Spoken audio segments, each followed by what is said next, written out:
ஆயுர்வேதம் ஒரு பொக்கிஷம், நம் ஆயுள் நீட்டக்கும் அற்புதம்.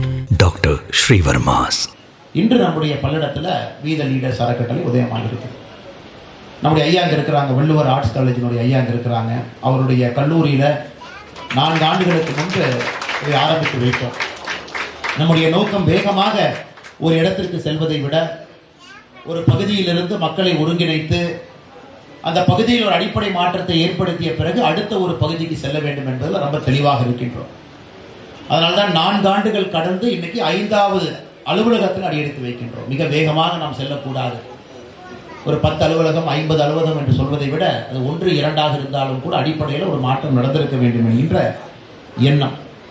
குறிப்பாக இந்த மேடையில் இருக்கக்கூடிய எல்லோருமே 2020 ஏப்ரல் மாதத்திலிருந்து நம்மோடு பயணம் செய்யக்கூடிய அன்பு நண்பர்கள். அவர்கள் எல்லாம் ஒரு அலுவலகத்தினுடைய பொறுப்பாளர்களாக, ஒரு ட்ரைனிங் ப்ரோக்ராமினுடைய பொறுப்பாளர்களாக, சில பேர் முழுமையான வாலண்டியர்ஸ், அதாவது 24 மணி நேரம் கூட வீத லீடர்ஸ் அறக்கட்டளைக்கு நேரம் கொடுக்கக்கூடியவர்கள். நிறைய நண்பர்கள் பகுதி நேரம் கொடுக்கக்கூடியவர்கள். எல்லோரும் இணைந்து இந்த அறக்கட்டளையை இந்த அளவு கொண்டு வந்திருக்கிறார். இந்த அறக்கட்டளை கொஞ்சம் வித்தியாசமான அறக்கட்டளை. தமிழகத்தில் இருக்கக்கூடிய எத்தனையோ அறக்கட்டளைக்கு பார்க்கும் பொழுது கொஞ்சம் வித்தியாசம். குறிப்பாக யாருடைய புகைப்படமும் இருக்காது. ஆரம்பிக்கப்பட்ட நாங்கள் எல்லோரும் இருந்தாலும் கூட முதன்மை சேவகன் என்கின்ற ஒரு பட்டம் மட்டும் எனக்கு இருக்கு. ஆனால் ஆரம்பித்தவர்கள் இங்கே இருக்கக்கூடிய எல்லோரும் சேர்ந்து ஆரம்பித்திருக்கின்றோம். அதுவும் குறிப்பாக இந்த அறக்கட்டளையினுடைய சீஃப் எக்ஸிக்யூட்டிவ் ஆஃபீஸராக இருக்கக்கூடிய டாக்டர் பிரபாகர் அவர்கள், நாங்கள் இருவரும் 8வது 9வது 10வது ஒன்றாக படித்தோம். அதன் பிறகு அவர் மருத்துவம் படித்து டாக்டர் ஆகிட்டாங்க. கரூர் அரசு மருத்துவக் கல்லூரியில் ப்ரொஃபஸராக இருந்தாங்க, டாக்டராக இருந்தாங்க. அவரும் முழு நேரமாக தன்னை ஈடுபடுத்தி கொண்டு இங்கே வர வேண்டும் என்கின்ற நோக்கத்தில் இன்னைக்கு ஃபுல் டைம் வாலண்டியராக அவர் இன்னைக்கு வந்து CEO ஆஃப் த ஃபவுண்டேஷனாக இருக்கிறார். அதே போல் இன்று இருக்கக்கூடிய நம்ம அன்பு தம்பிகள், ஒரு தம்பி பேசினார், பாஸ்கர் பேசினார், அவரோடு இருக்கக்கூடிய அன்பு தம்பிகள் எல்லோரும் முழுமையாக தன்னுடைய வாழ்க்கையை 4 ஆண்டு காலமாக இதை அர்ப்பணித்து முழு நேர பணியாக செய்கிறாங்க. இந்த எத்தனையோ இடத்துல டிஷர்ட் போட்டிருக்காங்க வாலண்டியர்ஸ். நம்முடைய அன்பு தம்பிகள் எல்லாம் சகோதரிகள் இருக்கிறாங்க. அவர்களும் வேறு வேறு வேலை செய்தாலும் கூட ஐடி கம்பெனி இன்ஜினியராக இருப்பாங்க, வேறு ஏதாச்சும் தொழில் பண்ணுவாங்க, விவசாயம் பண்ணுவாங்க. அவர்களும் பகுதி நேரத்தை இதற்கு ஒதுக்குறாங்க, வேற ஒரு நிகழ்ச்சிக்காக. அவர்களுக்கும் இந்த நேரத்தில் நன்றி சொல்வது என்னுடைய கடமையாக நான் கருதுகின்றேன். எனக்கு நம்பிக்கை இருக்கிறது, இந்தியா நன்றாக இருக்க வேண்டும் என்றால் ஒற்றை எண்ணம் படைத்த அடிப்படையிலே மாற்றத்தை உருவாக்க வேண்டும் என்று நினைக்கக்கூடிய தலைவர்கள் அடிப்படையிலே உருவாக்க வேண்டும். அது நம்முடைய கடமையாக கருதுகின்றோம். குறிப்பாக என்னை போன்றவர்களுக்கு வாழ்க்கை நிறைய கொடுத்துருக்குதுங்க, அனுபவத்தை கொடுத்துருக்கு. ஒரு காவல்துறை அதிகாரியாக இந்தியாவில் பல பகுதிகளுக்கு சென்று படிப்பதற்கு ஒரு வாய்ப்பு, அதே போல பெரிய ஒரு அரசியல் இயக்கத்தில் ஒரு தொண்டனாக அங்கே கிடைக்கக்கூடிய அனுபவம், இதையெல்லாம் பயன்படுத்தி நாமும் ஒரு 4 நண்பர்களுக்கு சேவை செய்ய வேண்டும் என்பது என்னுடைய கருத்து. அதே போல இங்கு இருக்கக்கூடிய மருத்துவர் டாக்டர் பிரபாகராக இருக்கட்டும், இங்கு இருக்கக்கூடிய எல்லா அன்பு சொந்தங்களும் கூட அவர்கள் அனுபவத்தை சமுதாயத்திற்கு பயன்படுத்த வேண்டும் என்பதற்காகத்தான் இந்த அறக்கட்டளையில் எல்லோரும் தன்னை ஈடுபடுத்திக் கொண்டிருக்கின்றார். பாஸ்கர் அவங்க பேசும்போது சொன்னாங்க, அண்ணா அடிக்கடி நீங்கள் வரணும் அப்படின்னு. ஒரு விஷயத்தில் நான் மிக மிக தெளிவாக இருக்கின்றேன். அரசியலை நான் முழு நேரமாக அறக்கட்டளை ஆரம்பித்து 9 மாதங்கள் கழித்து நான் ஒரு முழு நேர அரசியல்வாதியாக இன்று மாறி இருக்கின்றேன். இதிலும் கூட பணி, அதிகமான பணி, கடுமையான பணி, எல்லா இடத்துக்கும் போகணும், பார்க்கணும். அதே நேரத்தில் நான் அடிக்கடி இங்கே வரும் பொழுது என்னால் இந்த அறக்கட்டளையினுடைய வளர்ச்சிக்கு ஒரு தளர்ச்சி ஏற்படுமோ என்கின்ற ஐயத்தில் வெளியே இருந்து இதை பார்த்து ரசிக்கக்கூடிய ஒரு மனிதனாக, எப்போது தேவைப்படுமோ பின்னால் இருந்து இயக்கக்கூடிய ஒரு இயக்குனராக மட்டும் என்னை மாற்றிக்கொண்டிருக்கின்றேன். காரணம், ஒரு செடி நட்டு வச்ச பிறகுங்க ஒரு சின்ன ஒரு சீடு போடுறேன். ஒரு சின்ன ஒரு விதையை போட்ட பிறகு தினமும் குழியை பறித்து விதை வளர்ந்து விட்டதான்னு பார்த்தீங்கன்னா விதை வளராது. ஒரு விதை போட்ட பிறகு பொறுமையோடு சில மாதங்கள், சில வருடங்கள் காத்திருக்க வேண்டும். அந்த விதை கொஞ்சமாக துளிர் விட்டு ஒரு சின்ன பச்சை மேலே எந்திரிச்சு அதன் பிறகு 2-3 ஆண்டுகள் கழித்து ஒரு சின்ன ஒரு செடியாக வந்து மரமாக மாறும். அதனால் ஒரு தலைவனாக ஒருவர், தலைவியாக உருவாக வேண்டும், சமுதாயத்திற்கு பயன்பட வேண்டும் என்றால் பொறுமையாக சில விஷயங்களை அடிப்படையிலிருந்து அவர்கள் செய்ய ஆரம்பிக்க வேண்டும். தவறுகள் செய்யலாம், சரியா பண்ணலாம். அப்போ அவங்களா தவறு பண்ணி அவங்களா சரியா பண்ணும் பொழுது மட்டும்தான் அவர்களுக்கு தலைமை பண்பு கிடைக்கும். உதாரணத்துக்கு நான் 9 வருடம் காவல்துறையில் இருந்திருக்கிறேன். எத்தனையோ தவறுகள் செஞ்சிருக்கிறோம், நல்லது பண்ணியிருக்கிறோம், நிறைய கற்றுருக்கோம். அது நம்ம இன்னைக்கு இந்த பொறுப்பு கொண்டு வந்து அமர்த்தி இருக்கிறது. அதுபோல் என்னுடைய எண்ணம், இந்த அறக்கட்டளையில் இருக்கக்கூடிய அன்பு சொந்தங்கள் எல்லோரும் ஒன்று, அவர்கள் சேவை செய்வதற்கு இந்த அறக்கட்டளை ஒரு வாய்ப்பை ஏற்படுத்தி கொடுப்பது. 2வது, அவர்களுடைய தலைமை பண்பை கூர்மை தீட்டுவதற்கு ஒரு வாய்ப்பாக இந்த அறக்கட்டளை இயங்குகிறது. 2 வேலையும் நடக்கணும். தலைவர்களை உருவாக்கணும், இருக்கக்கூடிய மனிதர்களுடைய சமுதாய சேவை எண்ணத்தை அறக்கட்டளை மூலமாக நிறைவேற்ற வேண்டும்.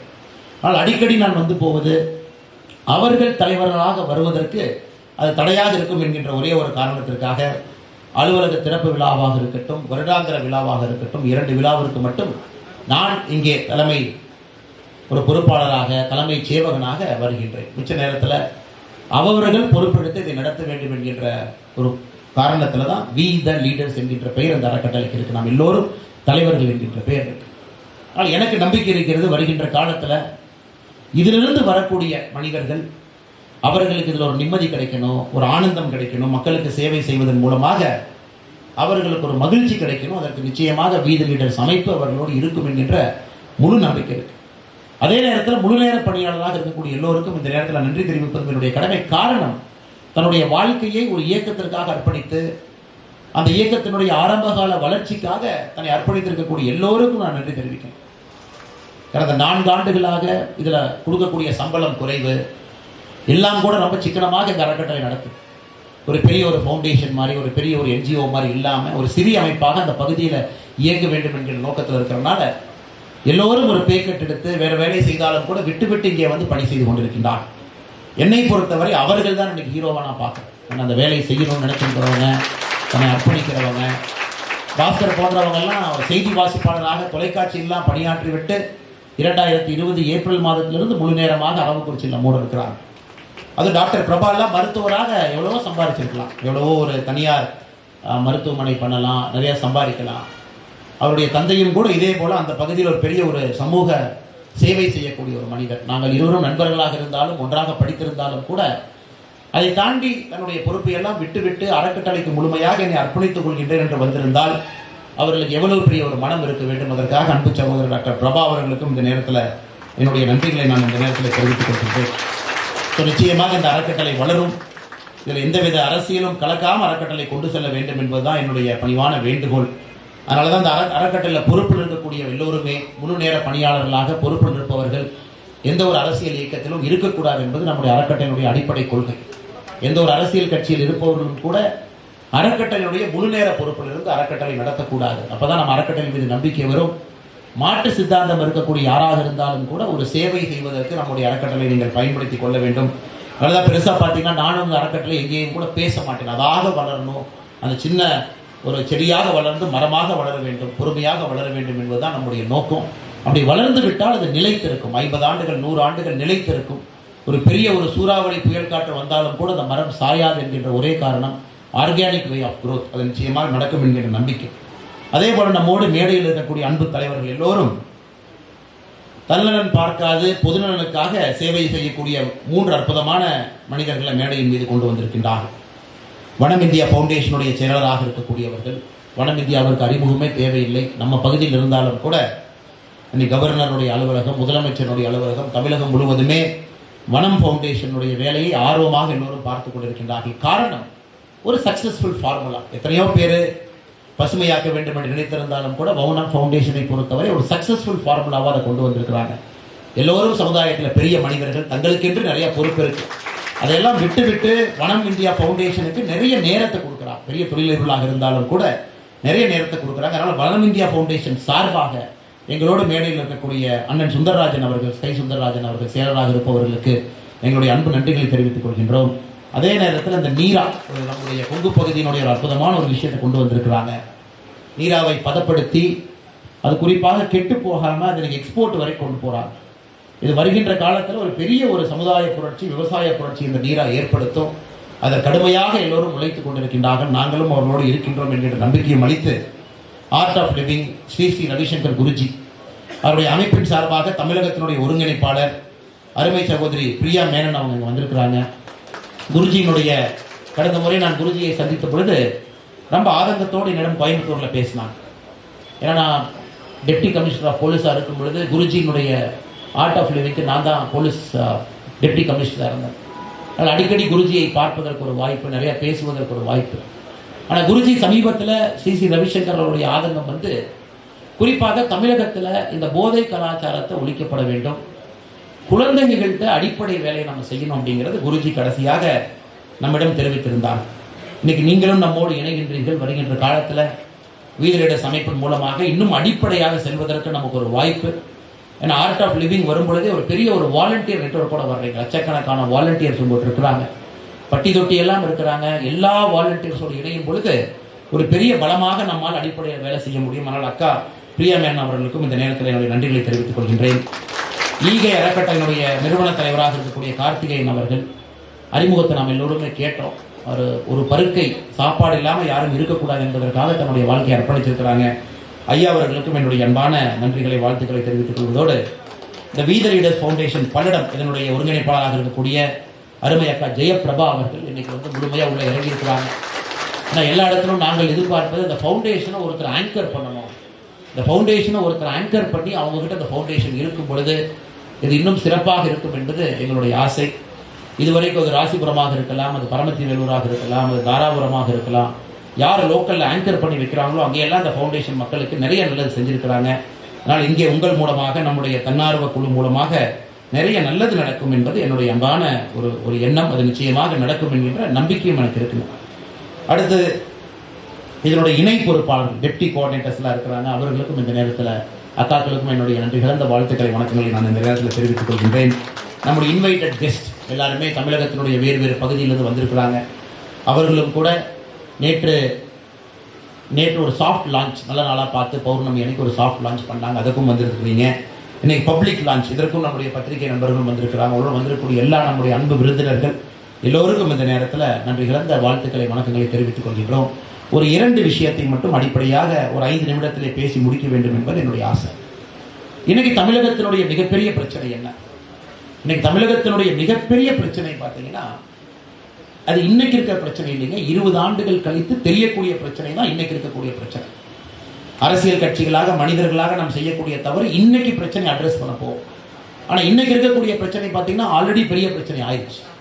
அதை கவர்மெண்ட் லெவலில் மட்டும்தான் சால்வ் பண்ண முடியுங்க. ஒரு பிரச்சனை பெரிய பிரச்சனையான பிறகு ஒரு சாதாரண மனிதர்கள் ரொம்ப கடுமையாக முயற்சி பண்ணணும்.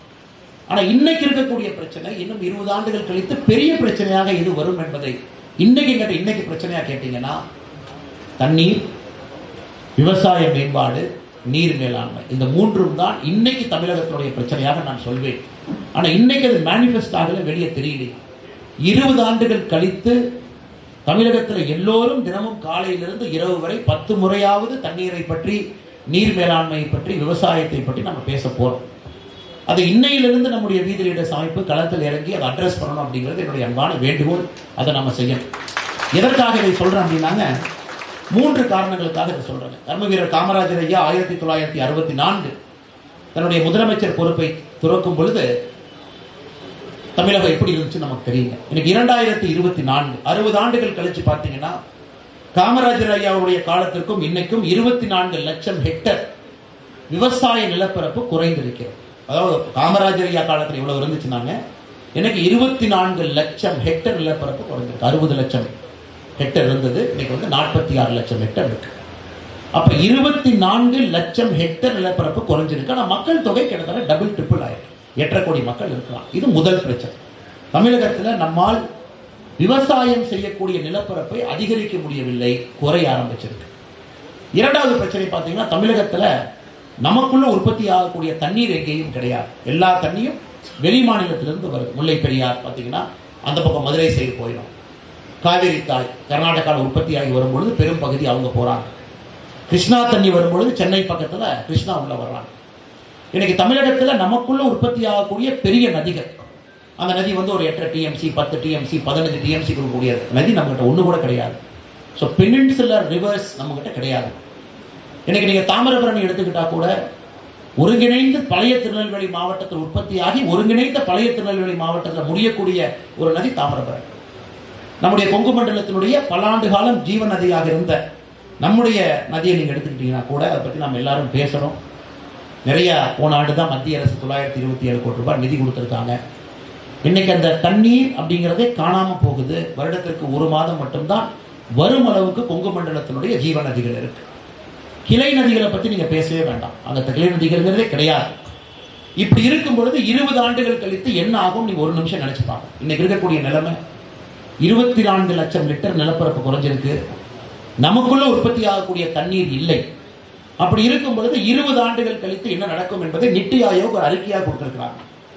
இன்னைக்கு சராசரியாக ஒரு மனிதன் ஒரு வருடத்திற்கு தண்ணீர் எவ்வளவு தண்ணீர் இருந்தால் கம்ஃபர்டபுளா இருப்பான்னு கேட்டீங்கன்னா 1500 மீட்டர் கியூப் தண்ணீர் இருக்கும். 1500 மீட்டர் கியூப். ஒரு பெரிய 1000 மீட்டர் டெப்த் 1000 மீட்டர் ஒரு பெரிய ஒரு குளம் வெட்டிடுங்க.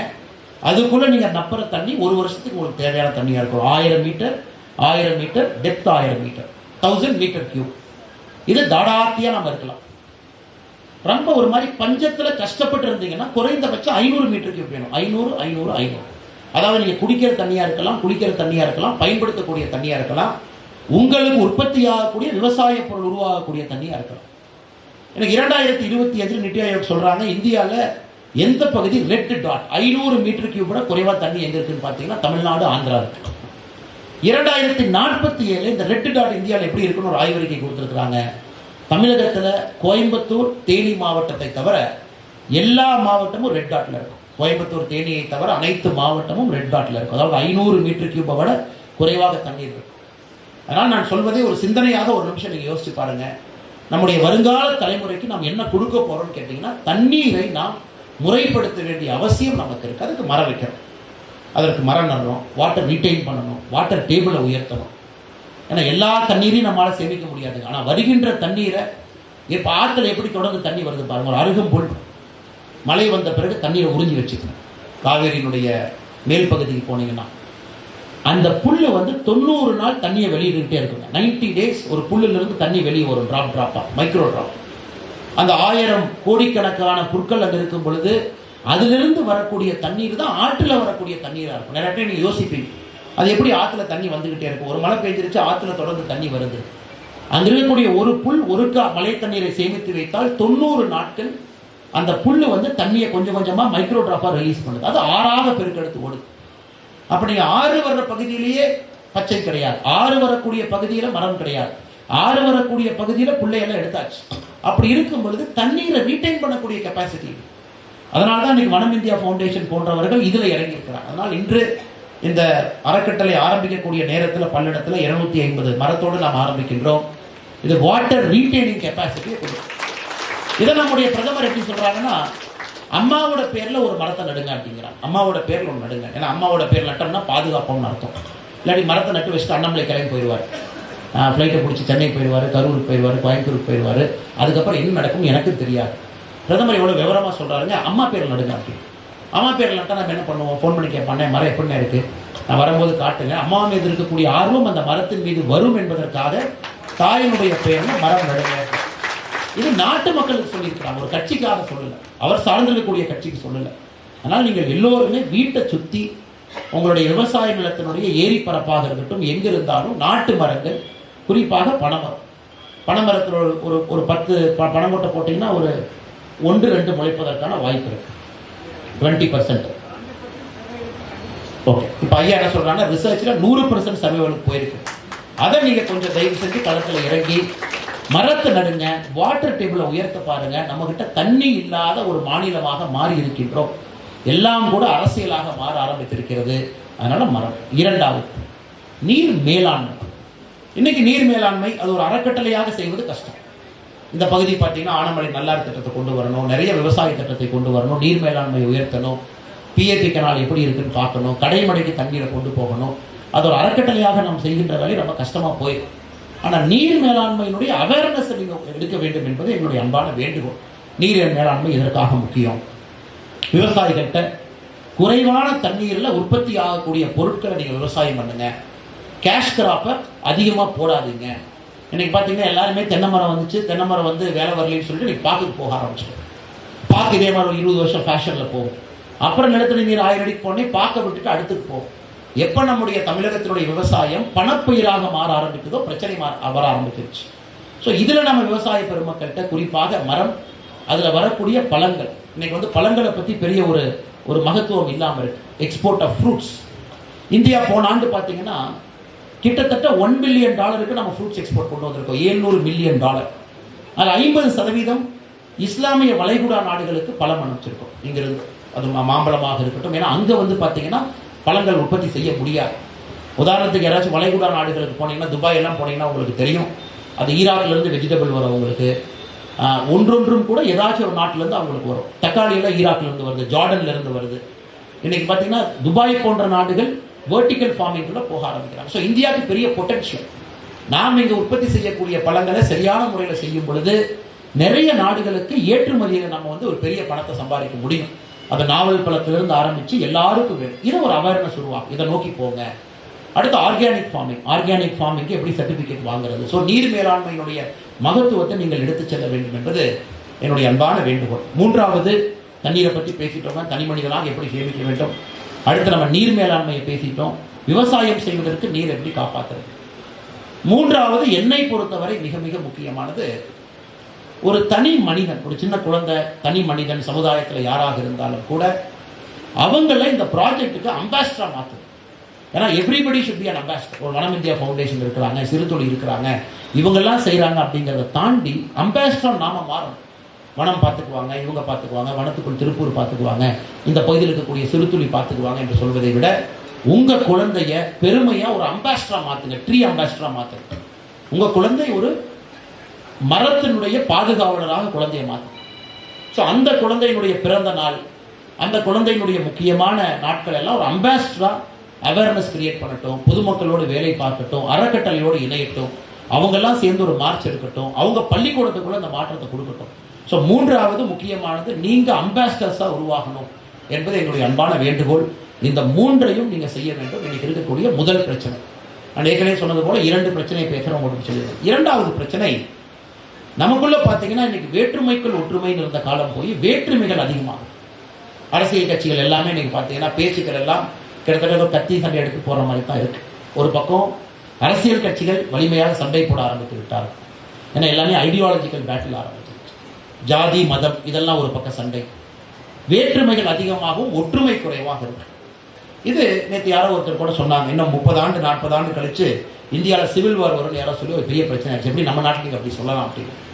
இன்னைக்கு இந்த அறக்கட்டளை செய்ய வேண்டிய வேலை, வேற்றுமைக்குள்ள ஒரு ஒற்றுமை நாம் ஏற்படுத்தி கொண்டு வர வேண்டும். அது நம்முடைய கையில் இருக்கு. எல்லோரையும் ஒருங்கிணைப்பதற்கு இதை பயன்படுத்த வேண்டும். மாற்று சித்தாந்தங்கள் இருக்கட்டும், வேறு வேறு மதத்தில் இருக்கட்டும், வேறு வேறு ஜாதிகளாக இருக்கட்டும், அவர்கள் எல்லாம் ஒரு காமன் பாயிண்ட்டுக்கு நம்ம கொண்டு வரோம். ஒரு நல்ல விஷயத்தை செய்யும் பொழுது எல்லாரும் காமன் பாயிண்ட்டுக்கு வருவாங்க.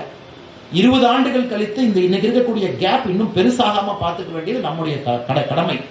நம்ம குழந்தைகள், நம்முடைய பேர குழந்தைகள் வரும் பொழுது இன்னைக்கு இருக்கக்கூடிய பிரச்சனை இன்னும் 10 மடங்கு ஆக்கி வைத்து போயிட்டு இருந்தா நாம் எதுக்கு வாழ்றோம் அப்படிங்கிற கேள்வியை வந்துடும்.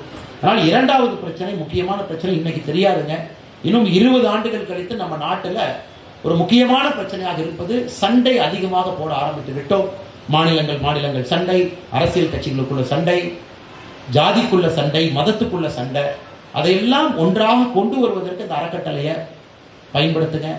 நிறைய விழாக்களை, பண்டிகைகளை கொண்டாடுங்க. மக்களை எல்லாம் கொண்டு வாங்க. காவல்துறை, குறிப்பாக நம்முடைய ஃபயர் சர்வீஸ்மென், அவர்களுக்கெல்லாம் மரியாதை செய்யுங்க. அவர்களுக்கு ஒரு விழா எடுங்க. டீச்சர்ஸ், நல்ல டீச்சர்ஸ், அவங்கள ஹானர் பண்ணுங்க. சமுதாயத்தில் அடிமட்டத்தில் வேலை செய்யக்கூடியவங்க, ஆனால் எந்த பிரதிபலனும் இல்லாதவர்களை இந்த ஃபவுண்டேஷன் மூலமாக ஊக்குவீங்க. அவர்கள் மேலே ஒரு நம்பிக்கை, ஒரு மரியாதை நம்முடைய மக்களுக்கு வரும். எப்போ ஒரு சமுதாயத்திற்கு கான்ஸ்டபிளின் மீது ஒரு நம்பிக்கை வருதோ அந்த சமுதாயம் முன்னேற ஆரம்பிச்சிருச்சுன்னு அர்த்தம். இதுக்காக நான் திரும்ப சொல்றாங்க, நான் ஒரு முன்னாள் போலீஸ்காரன் என்பதற்காக நான் சொல்லி, இன்னைக்கு உலகத்தில் எங்கே போனாலும் ஒரு போலீஸ் கான்ஸ்டபிளுக்கு அடிப்படை மரியாதை இருக்கும். லண்டன் போனீங்கன்னா பாபின்னு சொல்லுவாங்க. அந்த கான்ஸ்டபிளுடைய பேர் Bobby. Bobby is a friendly name. அங்கே யாரும் போலீஸே சொல்ல மாட்டாங்க, பாபி. இத்தனை ஆண்டு காலமாக லண்டன் போலீஸ் கையில் துப்பாக்கி கூட கிடையாதுங்க. இப்போ தான் துப்பாக்கி கொடுப்பதாக பேசிக்கிறாங்க. இவ்வளோ சண்டை நடக்குது, லண்டனில் ரயட் நடக்குது, யூகேல துப்பாக்கி கொடுக்கலாம். அங்கே போய் ஒரு போலீஸ் கான்ஸ்டபிள்கிட்ட போய் கேட்டிங்கன்னா அவங்களே இடத்த மட்டும் சொல்வதில்லை, முடிஞ்ச கூட நடந்து வருவாங்க. லெஃப்டில் போங்க, ரைட்டில் போங்க.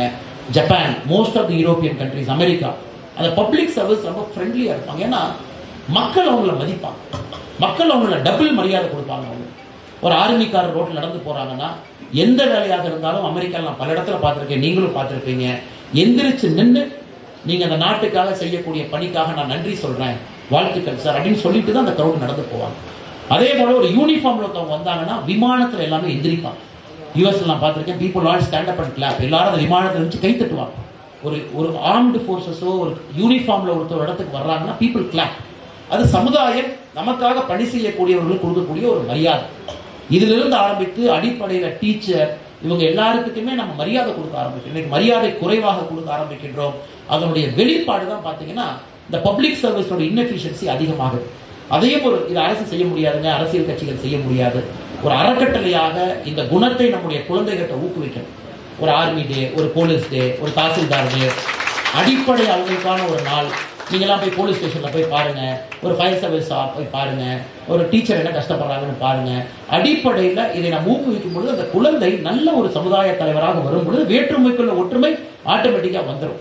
அதையும் இரண்டாவதாக நீங்கள் எடுத்து செய்ய வேண்டும் என்கிற அன்பான வேண்டுகோளை வைத்து இங்கே வந்திருக்கக்கூடிய எல்லா அன்பு தலைவர்களுக்கும் இந்த நேரத்தில் என்னுடைய அன்பார்ந்த வாழ்த்துக்களை தெரிவித்து, வருகின்ற காலத்தில் இன்னும் நிறைய அலுவலகங்கள் திறக்க வேண்டும், நிறைய மனிதர்களை உள்ளே கொண்டு வர வேண்டும், நல்ல ஒரு சமுதாய மாற்றத்திற்காக நாம் பாடுபட வேண்டும். அதையெல்லாம் நீங்கள் செவனே செய்ய வேண்டும் என்றும் அன்போடு உங்களுக்கு வலியுறுத்தி வாய்ப்பு கொடுத்த இந்த அறக்கட்டளையினுடைய CEO அன்பு சகோதரர் டாக்டர் பிரபா அவர்களுக்கும், இங்கே இருக்கக்கூடிய எல்லா அன்பு தலைவர்களுக்கும், இந்த பல்லடம் வீத லீடர்ஸ் ஃபவுண்டேஷனுடைய ஒருங்கிணைப்பாளராக இருக்கக்கூடிய அக்கா ஜெயபிரபா அவர்களுக்கும் என்னுடைய அன்பார்ந்த வாழ்த்துக்களை தெரிவித்து என்னுடைய உரையை முடித்துக் கொள்கின்றேன். நன்றி, வணக்கம். பாரத் மாதா.